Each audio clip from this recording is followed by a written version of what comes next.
de lucha contra la corrupción, enriquecimiento ilícito e investigación de fortunas llamada Marcelo Quiroga Santa Cruz.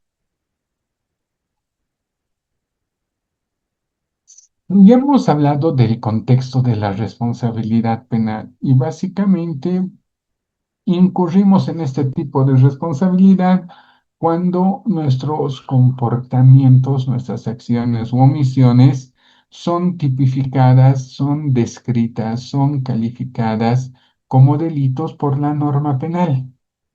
Eso es lo que nos dice la Ley 1178 y el Reglamento de la Responsabilidad por la Función Pública.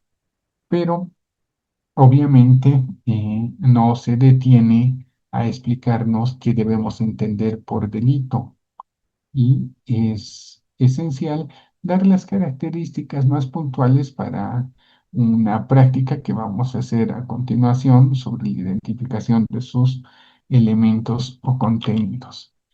Bien, para entender qué es delito, una primera precisión terminológica o una comprensión gramatical nos obliga a ir al diccionario de la Real Academia de la Lengua Española, quien define al delito como esa acción u omisión voluntaria o imprudente penada por ley. Me gusta a mí mucho el concepto que expone el Código Penal mexicano y refiere que es delito todo acto o toda omisión que sancionan las leyes penales.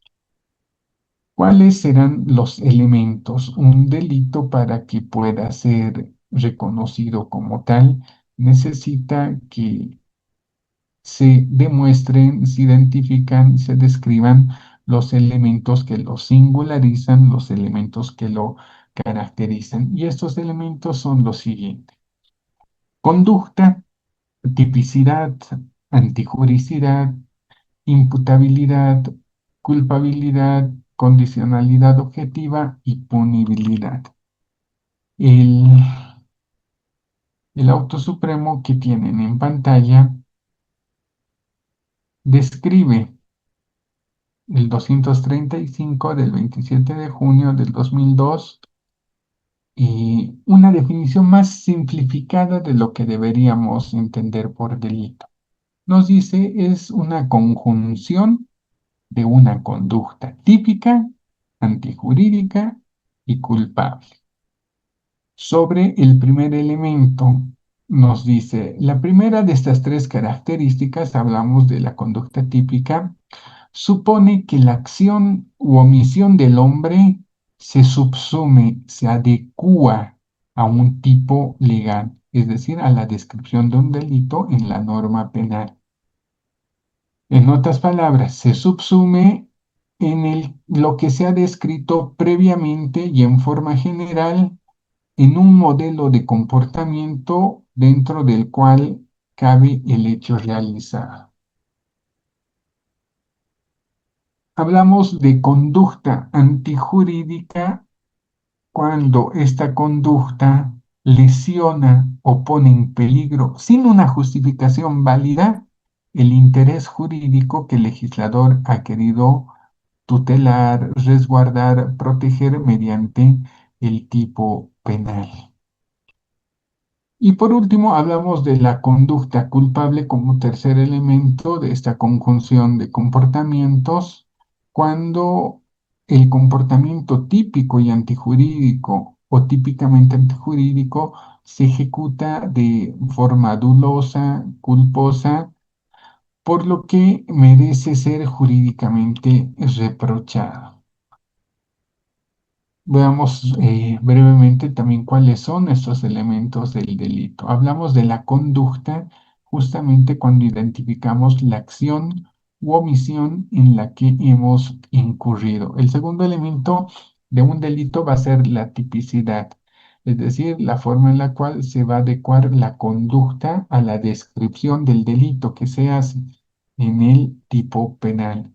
La antijuricidad nos demandará que cuando la conducta no esté protegida por una causa de justificación, es decir, cuando se haya actuado sin ánimo de transgredir las normas penales.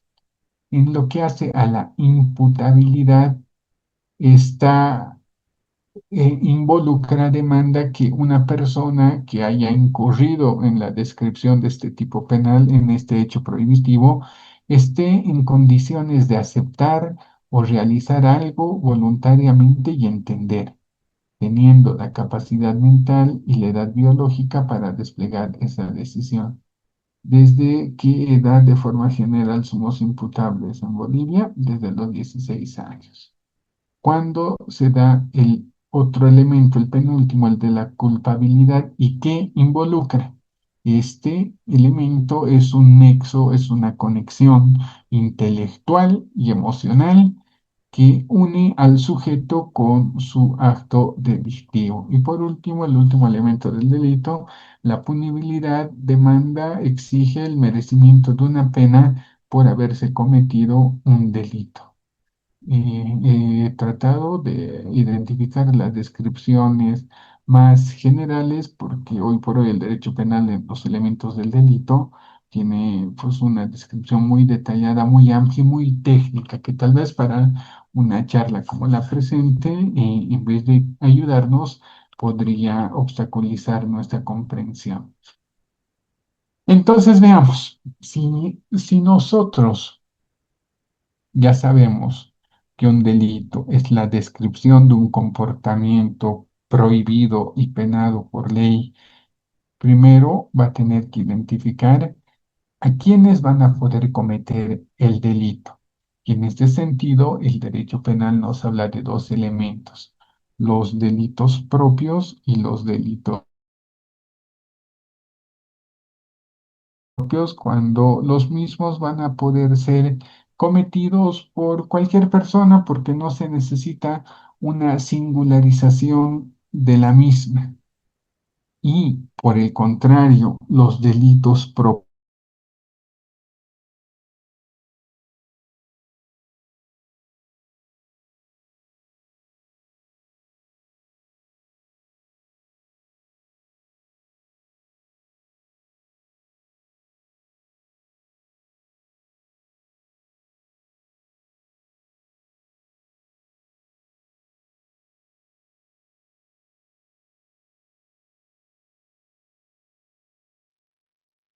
estamos de regreso, hemos salido de la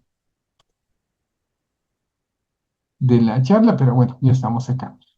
Volvemos. Entonces les decía, si hemos comprendido de que hay delitos que solo van a poder ser cometidos por determinadas personas cuyas singularidades y cualidades se tiene que describir en el detalle en la transcripción del delito. Por ejemplo, si hablamos del uso indebido de bienes y servicios públicos, vamos a poder advertir que ese es un delito propio. ¿Por qué? Porque los únicos que van a poderlo cometer son servidores públicos. Y ahora, ¿cuáles son los hechos en los cuales tenemos que adecuar la conducta de estos servidores públicos? Nos dice la norma. La servidora pública o el servidor público que, en beneficio propio o de terceros, otorgue un fin distinto al cual se hallaren destinados bienes, derechos y acciones pertenecientes al Estado o a sus instituciones, a las cuales tenga acceso en el ejercicio de la función pública. Ese es el hecho prohibitivo, que el comportamiento, la acción u omisión del servidor público va a tener que adecuar en toda su descripción. Entonces, por ejemplo, dentro de una investigación penal, para sostener la comisión del delito o para desvirtuarla, vamos a tener que identificar los comportamientos y ver que se adecúen a todos estos elementos descriptivos.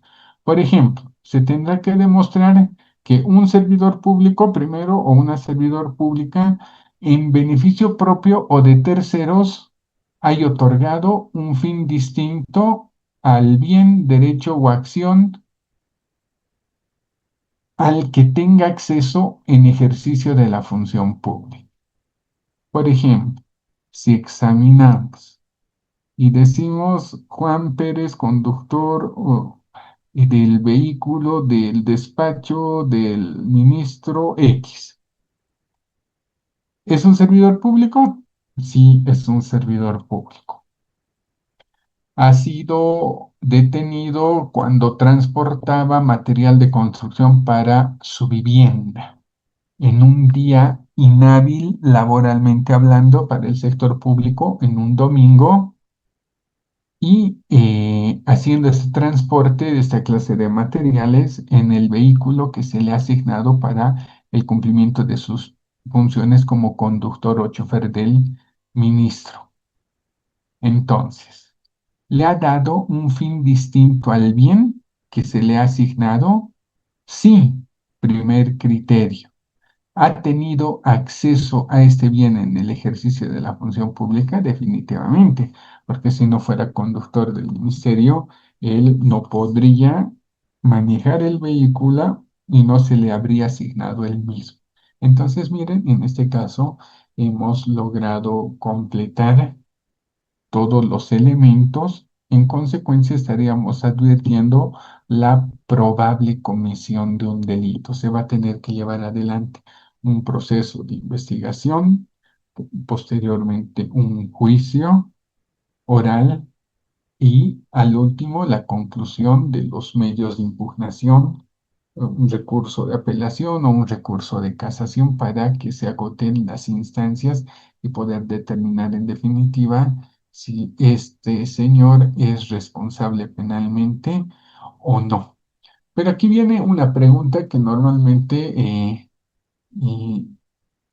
chocamos. Si decimos que una responsabilidad penal demanda, exige que un servidor público, un ex servidor público o un particular con su acción u omisión haya incurrido en un delito descrito como tal en una norma penal, la pregunta es cómo diferenciamos cuando estamos en presencia de una acción o cuando estamos en presencia de una omisión que nos genere algún tipo de responsabilidad.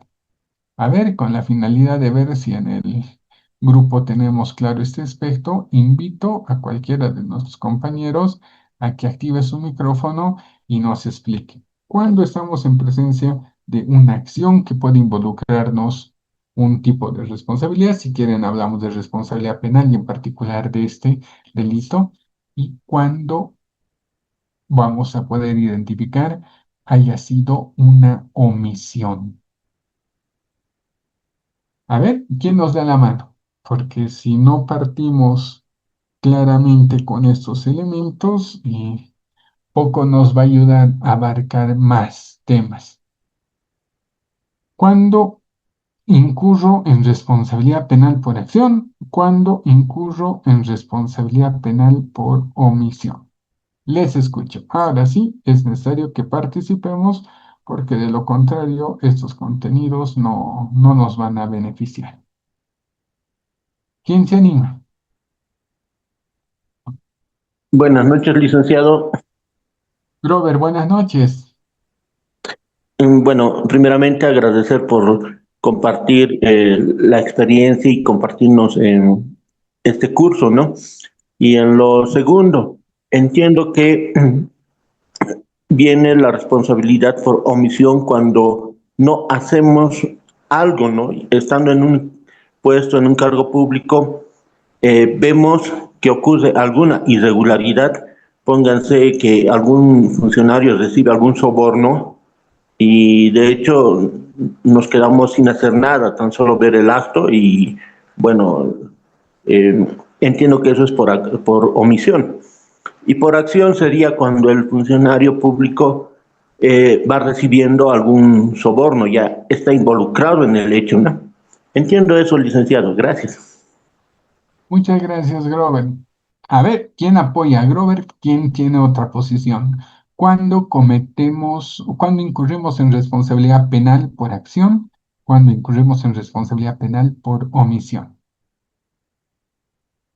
Solicitamos otro participante. Con 3 participantes me doy por satisfecho y seguimos con nuestro tema. Buenas noches, Licen. Sería Buenas. por omisión cuando la persona, sea el servidor público en realidad, omite intencionalmente realizar un acto que es propio de su función, que esté catalogado como un delito penal. Omite, pero de manera que está delegado hacia su persona y omite realizar ese trabajo y de alguna forma, por ejemplo, no sé, en la alcaldía tiene que ir el ingeniero a ver si está el suelo es geológicamente estable y omite hacer ciertas acciones de control y da el curso. Eso sería un delito penal por omisión. En cambio, por acción sería cuando una persona, como usted ha indicado, teniendo a cargo un determinado bien, hace uso del mismo en beneficio propio o aprovechando del cargo que ejerce, recibe algún beneficio. Gracias, gracias, doctor. Gracias a usted, Nineta. A ver, tercera participación. ¿Estamos de acuerdo con los compañeros o planteamos alguna diferencia en en nuestro entendimiento de cuándo incurrimos en responsabilidad penal por acción y cuándo incurrimos en responsabilidad penal por omisión? ¿Quién se anima? O por el contrario, con la descripción del delito de uso indebido de bienes que tenemos en pantalla. Quien incurre en este delito incurrirá en responsabilidad por acción o por omisión.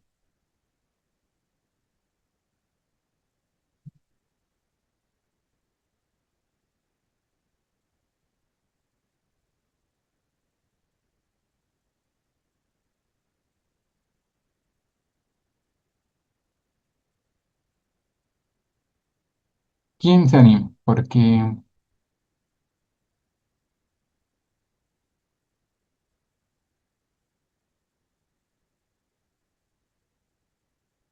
a ver, busquemos un voluntario. Camilo Ortiz, buenas noches. ¿Puede activar su micrófono?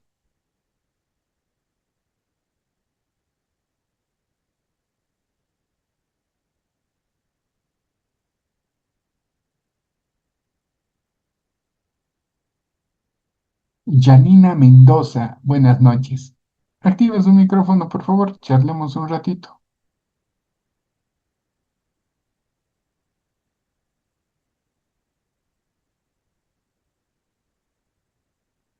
Tampoco. Sergio Ramos, buenas noches.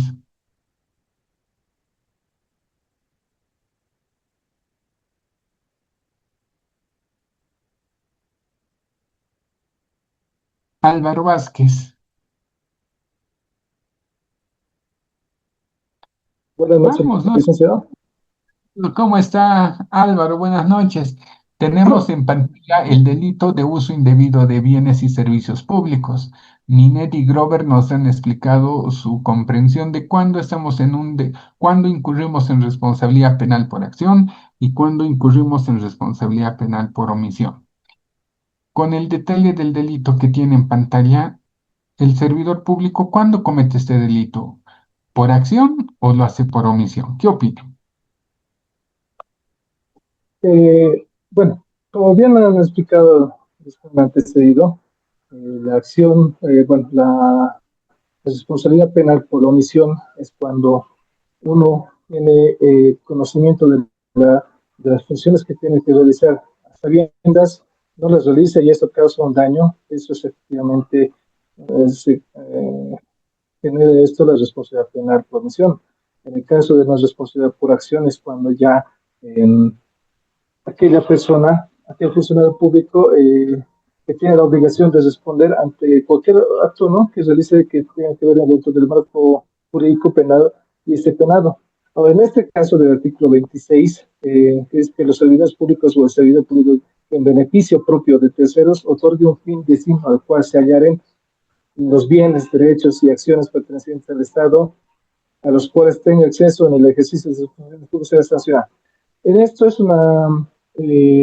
sería una responsabilidad penal por acción, porque estaríamos realizando el uso inadecuado, ya sea como del vehículo o ya sea de algún bien ¿no? que tenemos que nos otorguen en las entidades públicas que son netamente para nosotros y eso es por completo conocimiento.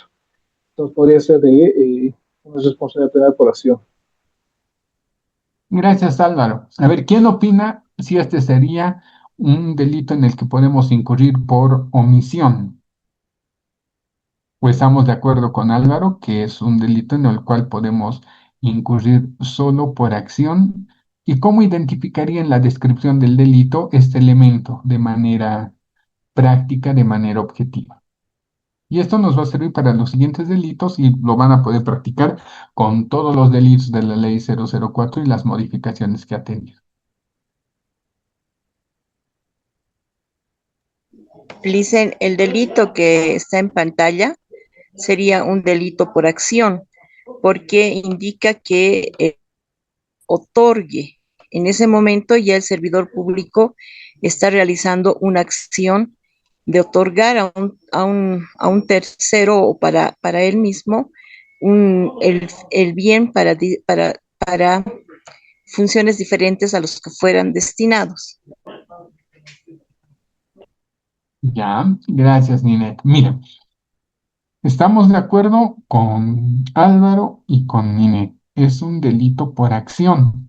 ¿Por qué? Porque cuando vemos la norma, Ninet nos da una pauta, ¿no? Nos dice el que otorgue, nos dice el que haga algo y por eso Ninet asume que es una acción. Pero miren, hay un elemento objetivo a continuación que es muy trascendente para la identificación. Nos dice otorgar un fin distinto al cual se hallaren destinados los bienes. Entonces, seguramente habrá una norma de administración de bienes y servicios, sea por la norma básica o sea por el reglamento específico de la entidad, que nos dirá los vehículos asignados en el ejemplo que he planteado, ¿no? Serán utilizados dentro de los siguientes horarios, dentro de las siguientes condiciones, con las siguientes autorizaciones. Todo uso diferente a los descritos en las condiciones y características anteriormente señaladas ameritarán una responsabilidad de acuerdo a las disposiciones legales vigentes.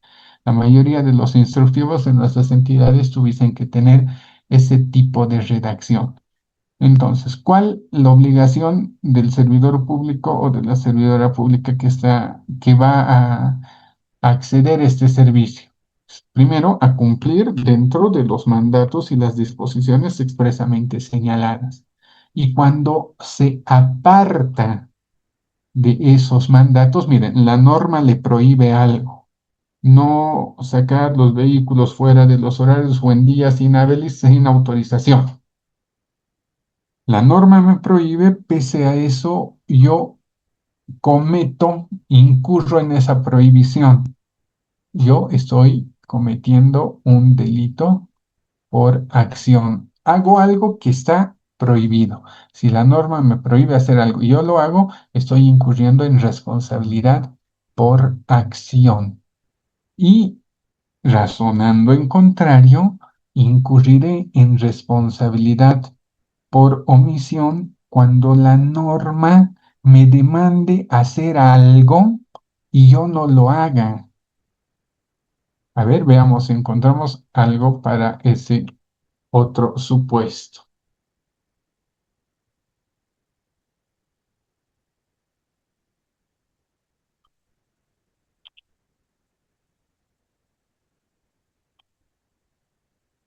Enriquecimiento ilícito.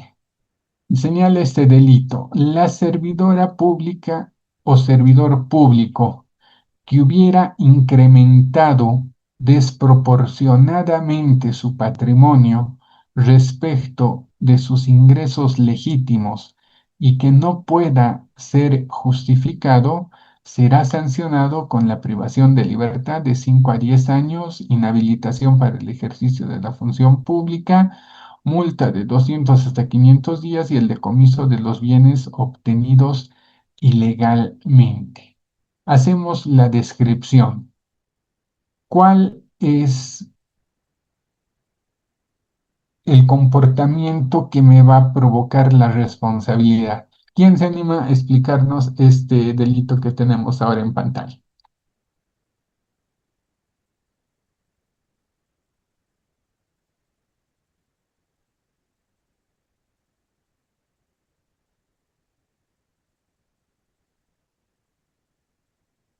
Licenciado, buenas noches. Jamie, buenas noches. ¿Cómo está, Lisset? Bueno, podríamos ver en lo que está pasando ahora, ¿no? Que se ha denunciado al dirigente de la COP, que se ha enriquecido comprando varias movilidades y varias casas mientras estaba en el cargo, ¿no? Durante todos estos años. Por ejemplo, muy útil para este delito. A ver, examinemos. ¿Qué se le ha dicho al ex secretario ejecutivo de la COP, que ha adquirido en estos últimos años 8 casas, 13 vehículos y no recuerdo qué temas más, ¿verdad? Entonces, lo primero que aparentemente llama la atención y que podría notarse objetivamente es un incremento desproporcional de su patrimonio. Y para poder hacer esa relación, seguramente han hecho los cálculos, las proyecciones de, de adquisición que tiene tomando en cuenta sus ingresos legítimos, ¿no? Por ejemplo, va a decir si como secretario ejecutivo de la COP este señor recibía no sé cuánto ganaba. Un ejemplo, 30.000 bolivianos. En los últimos 8 años, a ver, ¿dónde tenemos una calculadora? Es un, es una estimación general, por favor, no piensen que, que es un dato real. Bajémoslo a 20, digamos 20.000 bolivianos al mes. Por 13 más un aguinaldo en el año son 260.000 bolivianos.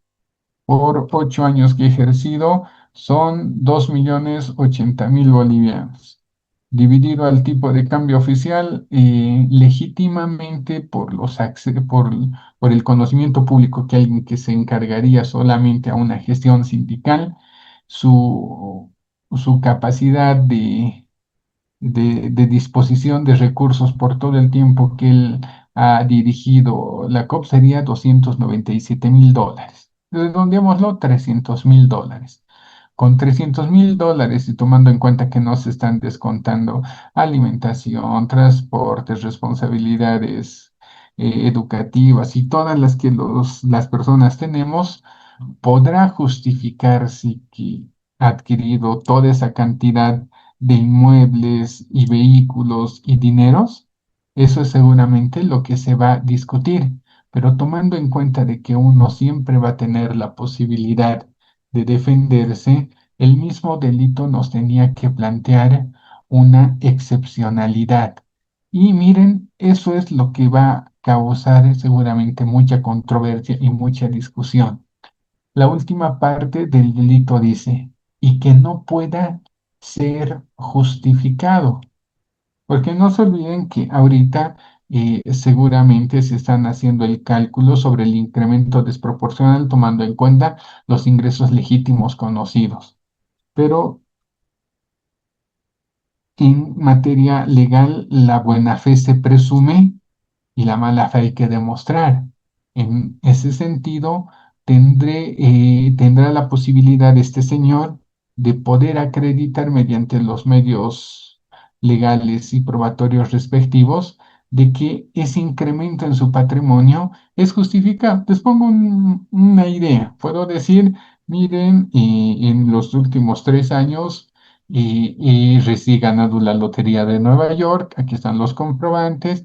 En los últimos 3 años he recibido donaciones, aquí están las documentaciones. O por último, todo lo que me refieren es parte de la adquisición de una herencia y aquí están los documentos. Seguramente en el proceso penal se va a discutir eso. ya queda latente y evidentemente acreditado el incremento desproporcional de su patrimonio. Pero el problema de fondo, lo que va a diferenciar una eventual responsabilidad o no, es esta posibilidad de justificación. Entonces, como población en general, tenemos que esperar seguramente a que se dilucide este aspecto. A ver, veamos otro delito, falsedad en la declaración jurada de bienes y rentas. Refiere este delito. El que falsear, miren, hablábamos de delitos propios e impropios cuando indicábamos de que solo determinadas personas puedan cometer. Y aquí muchos dirán, pero la declaración jurada de bienes y rentas no es una obligación de los servidores públicos como exige la Contraloría y la Constitución. Vamos a ver que el reglamento de la responsabilidad de la declaración jurada, perdón, nos brinda la posibilidad de realizar declaraciones voluntarias, seguramente para algún tipo de trámite seguramente, particularmente cuando uno quiera acceder a becas, cursos o viajes al exterior. Uno no es servidor público, pero le piden que mediante algún documento oficial del Estado pueda acreditar sus bienes y sus rentas, ¿no? Y por eso el delito se vuelve impropio, porque miren, no dice el servidor público o la servidora pública, nos dice el que, estamos hablando de cualquier ciudadano, el que falseare u omitiere insertar los datos económicos, financieros o patrimoniales que la declaración jurada de bienes y rentas deba contener, incurrirá en privación de libertad de 1 a 4 años y multa de 50 a 200 días. ¿Y por qué tendrá tanta relevancia esto de la declaración jurada? Miren, si por sí ya me va a generar una responsabilidad administrativa si soy servidor público, y cuando se abre en materia penal a todos, volviéndolo un delito propio, ¿a quién le importa pues cuáles son los datos económicos, financieros o patrimoniales que yo reporto en la declaración jurada? ¿Qué opinan? ¿A qué se deberá? Porque incluso es delito este tema de no declarar adecuadamente, falsear u omitir datos de estas características en un acto como la declaración jurada de bienes y rentas? ¿Qué opinan? Les escucho. Una participación y seguimos adelante.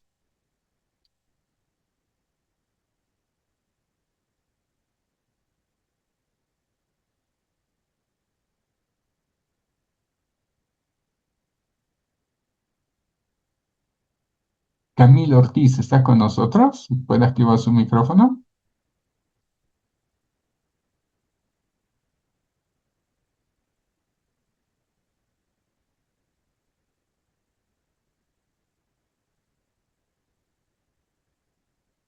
Alberto Vargas, ¿ustedes están?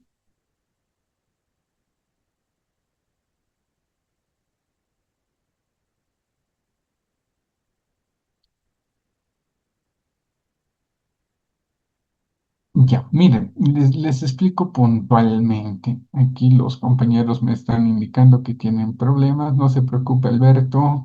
No se preocupe, Camilo. Acabo de leer sus chats.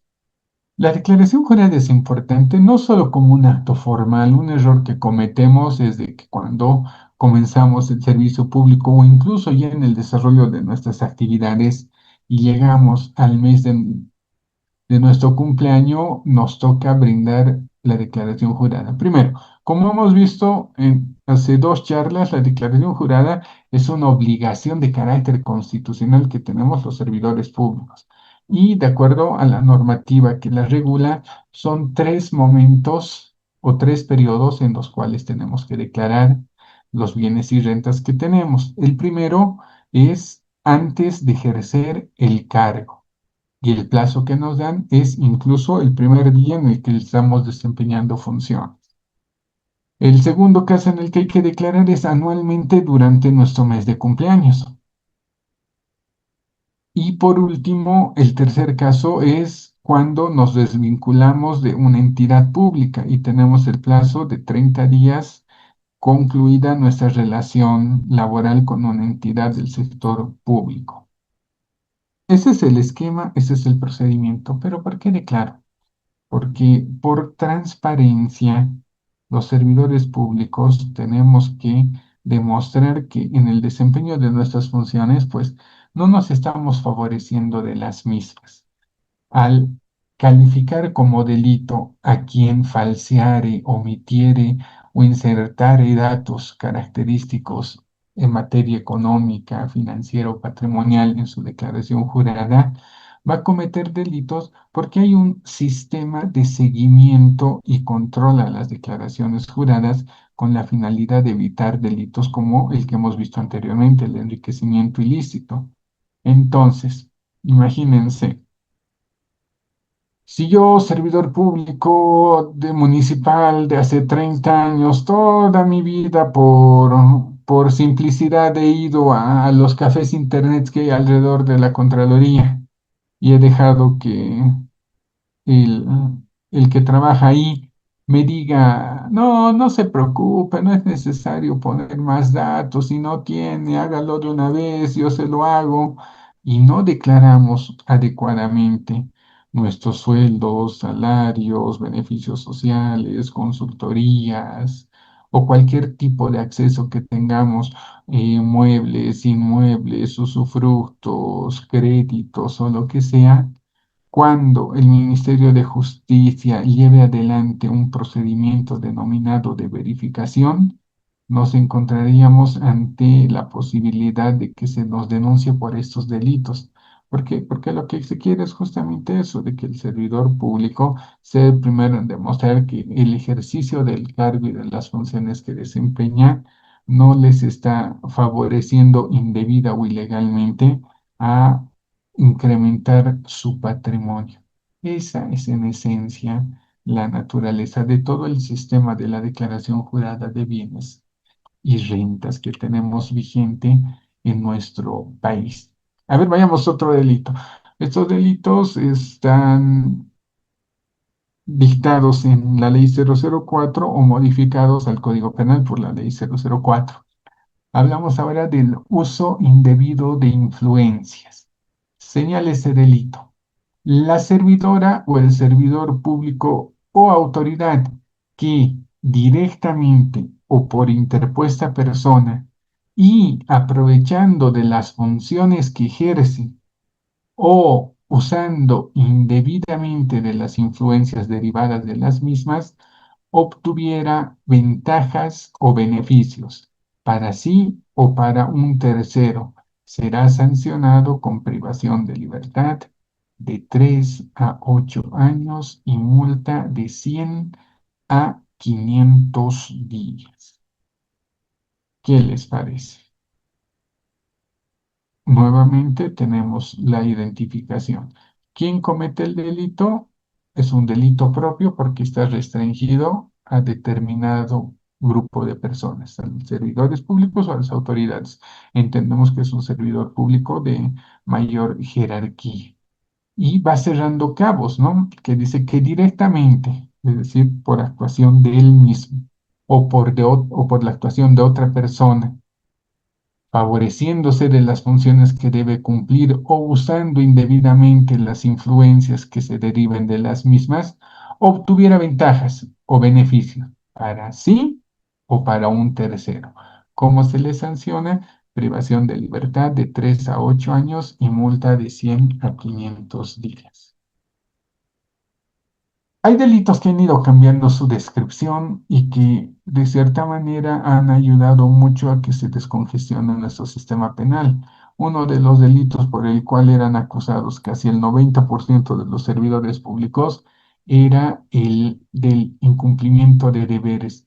La redacción anterior, derogada a la fecha, señalaba la servidora o el servidor público que ilegalmente omitiere, rehusare hacer o retardare un acto propio de sus funciones será sancionado con la privación de libertad de 1 a 4 años. La pena será agravada en 1/3 cuando el delito ocasione daño económico al Estado.